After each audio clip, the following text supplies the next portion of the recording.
നമസ്കാരം. Raf talk ക്രിക്കറ്റിലേക്ക് അവർക്കും സ്വാഗതം. കഴിഞ്ഞ ദിവസം വിരാട് കോഹ്ലി ടെസ്റ്റ് ക്രിക്കറ്റിൽ നിന്ന് വിരമിക്കാൻ ആഗ്രഹിക്കുന്നു.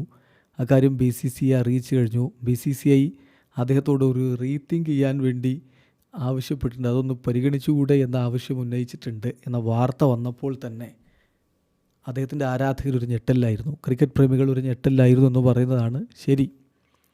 കാരണം കിങ് കോഹ്ലി ടെസ്റ്റ് ക്രിക്കറ്റൊക്കെ മതിയാക്കാനായോ? 36 വയസ്സുണ്ട് താരത്തിന്, ശരിയാണ്. പക്ഷേ ഇപ്പോഴും ടെസ്റ്റ് ക്രിക്കറ്റിൽ അദ്ദേഹത്തിന് മുന്നും പ്രകടനം നടത്താൻ കഴിയും എന്നുള്ളതൊരു യാഥാർത്ഥ്യമാണ്.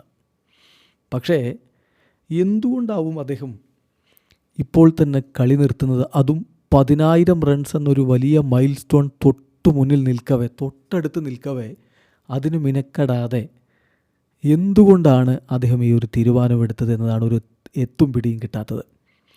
123 ടെസ്റ്റ് മത്സരങ്ങളാണ് അദ്ദേഹം കളിച്ചത്. അദ്ദേഹം പറഞ്ഞ പോലെ 14 വർഷം അദ്ദേഹം ഇന്ത്യക്ക് വേണ്ടി ടെസ്റ്റ് ക്രിക്കറ്റ് കളിച്ചു. 2011 ജൂൺ 20 വെസ്റ്റ് ഇൻഡീസിനെതിരെയായിരുന്നു അദ്ദേഹത്തിൻ്റെ ആ ഒരു അരങ്ങേറ്റം, ടെസ്റ്റ് ക്രിക്കറ്റിലെ അരങ്ങേറ്റം. 269ാമത്തെ ടെസ്റ്റ് ക്യാപ്പ് ഇന്ത്യയുടെ.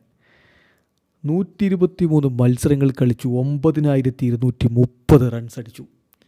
ഇതാ 10,000 തൊട്ടരികിൽ, 800 റൺസിൽ താഴെ മതി. വെറും 770 റൺസ് കൂടി എടുത്താൽ മതി അദ്ദേഹത്തിന് ആ ഒരു ടാർഗറ്റിലേക്ക് എത്താൻ. ഒരു വർഷം കൂടി കളിച്ചാൽ വളരെ അനായാസം അദ്ദേഹം അത് കടന്നു പോകുമെന്ന് ഉറപ്പാണ്. എന്നിട്ടും ആ മൈൽ സ്റ്റോൺ പൂർത്തീകരിക്കാൻ നിൽക്കാതെ അദ്ദേഹം വിടവാങ്ങുകയാണ്. 30 സെഞ്ചുറികളും 31 അർദ്ധ സെഞ്ചുറികളും അദ്ദേഹം ടെസ്റ്റിൽ നേടി. 46.85 അദ്ദേഹത്തിൻ്റെ ടെസ്റ്റ് ക്രിക്കറ്റിലെ ആവറേജ് എന്ന് പറയുമ്പോൾ one of the greatest in modern എറ എന്ന് തന്നെ പറയണം. പക്ഷെ മനസ്സിലാകാത്ത കാര്യം, എന്തുകൊണ്ട് അദ്ദേഹം നേരത്തെ ഇങ്ങനൊരു തീരുമാനമെടുത്തു? T20 ക്രിക്കറ്റ്, ഇൻ്റർനാഷണൽ ക്രിക്കറ്റിൽ നിന്ന് വിരമിച്ചു. അത് കഴിഞ്ഞ T20 വേൾഡ് കപ്പ് നേടിയപ്പോൾ വിരമിച്ചതാണ്. അതൊക്കെ അത് നമുക്ക് ഉൾക്കൊള്ളാൻ പറ്റും. കാരണം ആ നേട്ടത്തിലേക്ക് എത്തി. ഇനിയിപ്പോൾ യുവതാരങ്ങൾ ഒരുപാട് മോഡേൺ രൂപത്തിൽ T20 കളിക്കുന്നവർ വളർന്നു വരുന്നു. അച്ചീവ്മെൻറ്റൊക്കെ നേടിക്കഴിഞ്ഞു. അത് സ്റ്റെപ്പ് ഡൗൺ ചെയ്തു, ഓക്കെ. ബട്ട് വൈ ടെസ്റ്റ് ക്രിക്കറ്റിൽ നിന്ന് എന്തിന്? അദ്ദേഹത്തിൻ്റെ ഫിറ്റ്നസ്സിന് യാതൊരുവിധ പ്രശ്നവുമില്ല. നമ്മളത് കൃത്യമായിട്ട് കാണുന്നത്. കളിക്കളത്തിൽ ഈ പ്രായത്തിലും വിരാട് കോഹ്ലിയെ ഓടിത്തോൽപ്പിക്കാൻ കഴിയുന്ന ആരാണ് ഉണ്ടാവുക? ഫീൽഡിങ് മികച്ചതാണ്, ഫിറ്റ്നസ് മികച്ചതാണ്, ബാറ്റിങ് മികച്ചതാണ്. എന്നിട്ടും ഇങ്ങനെ ഒരു തീരുമാനം. കോഹ്ലി കുറച്ച് നാളുകളായി ഇതിനെക്കുറിച്ച് ചിന്തിക്കുന്നു എന്നുള്ള റിപ്പോർട്ടുകൾ വന്നുകൊണ്ടേയിരിക്കുന്നുണ്ട്. എന്നാൽ പോലും ഒരു വിരമിക്കൽ മത്സരത്തിന് പോലും നിന്നില്ലല്ലോ.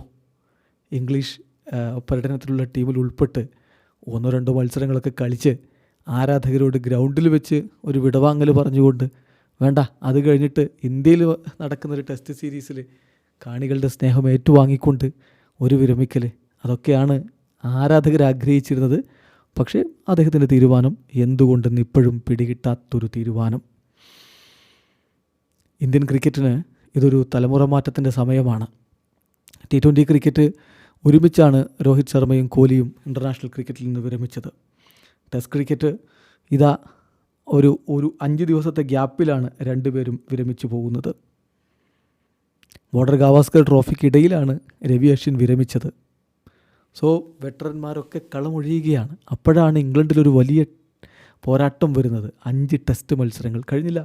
അടുത്ത സൈക്കിൾ എന്ന് പറയുന്ന ഒരു ടഫ് സൈക്കിളാണ്. ഇംഗ്ലണ്ടിനെതിരെ 5 ടെസ്റ്റ്, വെസ്റ്റ് ഇൻഡീസിനെതിരെ 2 ടെസ്റ്റ്, സൗത്ത് ആഫ്രിക്കയ്ക്കെതിരെ 2 ടെസ്റ്റ്, ശ്രീലങ്കയ്ക്കെതിരെ അവേ സീരീസ്, ന്യൂസിലാൻഡിനെതിരെ അവേ സീരീസ്, ഓസ്ട്രേലിയക്കെതിരെ വീണ്ടും 5 ടെസ്റ്റ്. അതാണ് അടുത്ത ഒരു സൈക്കിൾ എന്ന് പറയുന്നത്.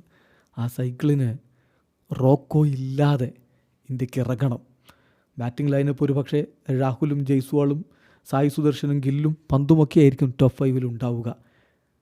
തലമുറ മാറ്റമാണ്. ആ ട്രാൻസിഷൻ നല്ല രൂപത്തിൽ ടീമിനെ നടത്താൻ പറ്റട്ടെ. പക്ഷെ അപ്പോഴും മനസ്സിലുള്ള ചോദ്യം, എന്തിനായിരുന്നു കോഹ്ലി ഇത്ര തിടുക്കം? ആ പോക്ക് ഒരല്പം നേരത്തെ ആയിപ്പോയില്ലേ?